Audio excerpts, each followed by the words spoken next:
10월 13일 월요일 역대하 24장 17절에서 27절 말씀입니다. 오늘 본문은 요아스 왕의 후반기 이야기를 담고 있습니다. 요아스는 어린 시절 대제사장 여호야다의 손에 양육받으며 믿음 안에서 성장했습니다. 그는 여호야다의 지도를 따라 하나님의 성전을 수리하고 하나님의 뜻을 따르는 선한 왕으로 출발했습니다. 초창기의 요아스는 나라와 백성 앞에서 모범적인 왕이었으며 하나님을 기쁘시게 하는 삶을 살았습니다. 그러다가 여호야다가 죽은 후 상황은 급격히 달라졌습니다. 신앙의 버팀목을 잃은 요아스는 유다 방백들의 아첨과 권세욕에 쉽게 넘어가고 말았습니다. 그들은 왕을 추켜 세우며 인간적인 권력과 우상을 따르도록 유혹했습니다. 결국 요아스는 여호와의 성전을 떠나고 아세라와 우상에게 절하는 길로 돌아섰습니다. 그의 마음이 하나님께로부터 떠난 순간 그 삶은 어둠 속으로 빠져들기 시작했습니다. 더 나아가 요아스는 하나님의 선지자 스가랴를 죽이는 무서운 죄를 범했습니다. 스가랴는 왕과 백성을 향해 하나님의 말씀을 담대히 선포했으나 요아스는 그 음성을 거부하고 성전 안에서 그를 돌로 치게 하였습니다. 하나님을 대적하는 행위가 얼마나 심각한지를 보여주는 장면입니다. 결국 요아스는 말년에 자기 신하들에게 배신당하는 비극을 맞이합니다. 하나님을 떠난 그의 삶의 끝은 비참했습니다. 본문은 우리에게 신앙의 지속성과 끝까지 충성하는 삶의 중요성을 강력하게 교훈합니다. 본문을 살펴보면 첫 번째로 17절에서 19절에 아첨에 넘어가는 왕을 볼 수 있습니다. 여호야다가 죽음 이후 유다 방백들이 왕을 찾아와 절하며 아첨했습니다. 그들은 마치 왕을 높이는 것처럼 보였지만 사실은 자신들의 권세와 이익을 위해 왕을 조종하려는 의도였습니다. 아첨은 달콤한 말로 포장되었지만 그 속에는 하나님을 향한 충성이 아닌 인간적 욕망이 숨어 있었습니다. 결국 요아스는 그들의 말에 마음이 흔들려 여호와의 성전을 버리고 아세라와 우상을 섬기게 되었습니다. 하나님께 드려야 할 예배가 우상 앞에 무너졌고 신앙의 중심이 빛을 잃었습니다. 하나님께서는 이때 여러 선지자들을 보내셔서 경고하셨습니다. 그러나 왕과 백성은 그 음성에 귀 기울이지 않았습니다. 말씀을 듣고도 돌이키지 않은 연약함은 결국 더 큰 심판을 불러옵니다. 여기서 우리는 중요한 교훈을 배웁니다.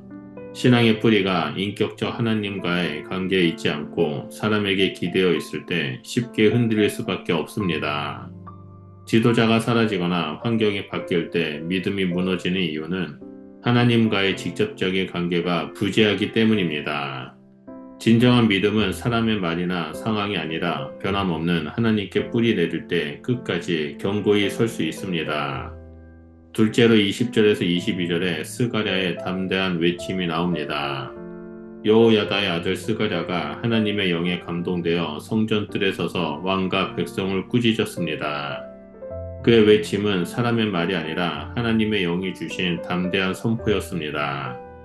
스가랴는 왕과 백성이 하나님을 떠나 죄를 분명히 드러내며 그 결과가 얼마나 심각한지를 경고했습니다.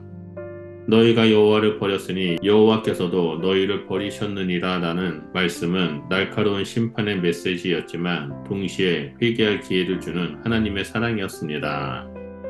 그러나 왕과 백성은 이 음성을 듣지 않았습니다. 오히려 그들은 진리를 전하는 스가랴를 미워하고 성전 안에서 돌로 쳐 죽였습니다. 성전은 하나님의 임재와 은혜가 머무는 곳이지만 그곳에서 하나님의 선지자가 죽임을 당하는 참혹한 사건이 일어난 것입니다.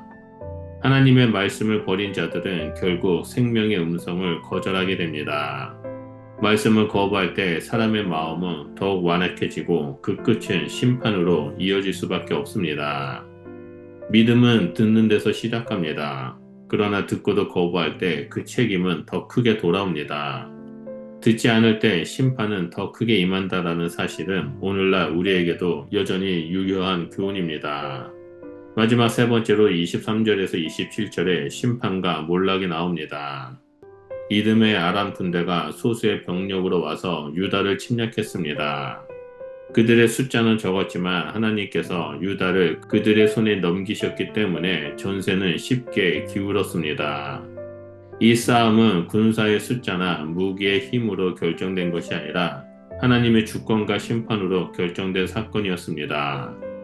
요아스가 하나님을 버린 결과 그 나라는 더 이상 하나님의 보호 아래에 있지 않았습니다.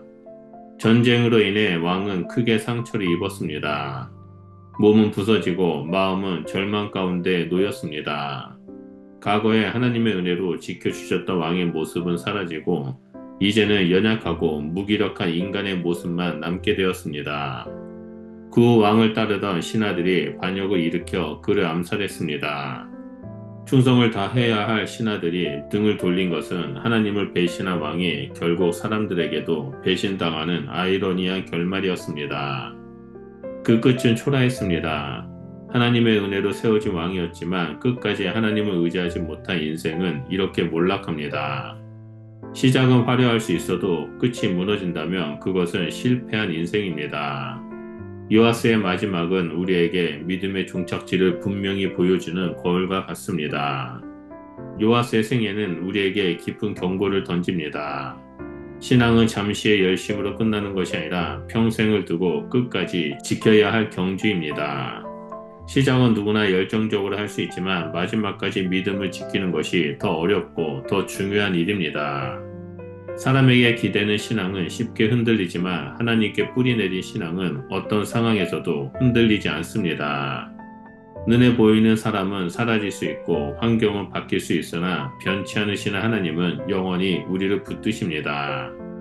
히브리서 3장 14절은 우리가 시작할 때 확신을 끝까지 견고히 잡고 있으면 그리스도와 함께 참여한 자가 되리라 라고 말씀합니다. 이 말씀은 믿음을 처음 가졌을 때의 열심을 끝까지 붙들어야 한다는 강력한 도전입니다.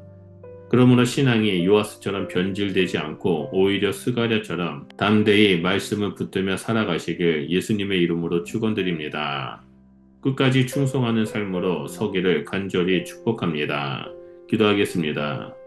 사랑의 주님, 우리의 믿음이 흔들리지 않고 끝까지 충성하게 하여 주시옵소서. 사람에게 의지하지 않고 오직 하나님께만 뿌리 내리게 하시고 말씀을 붙들며 담대히 살아가는 저희들이 될 수 있도록 인도하여 주시옵소서. 예수님 이름으로 기도드립니다. 아멘.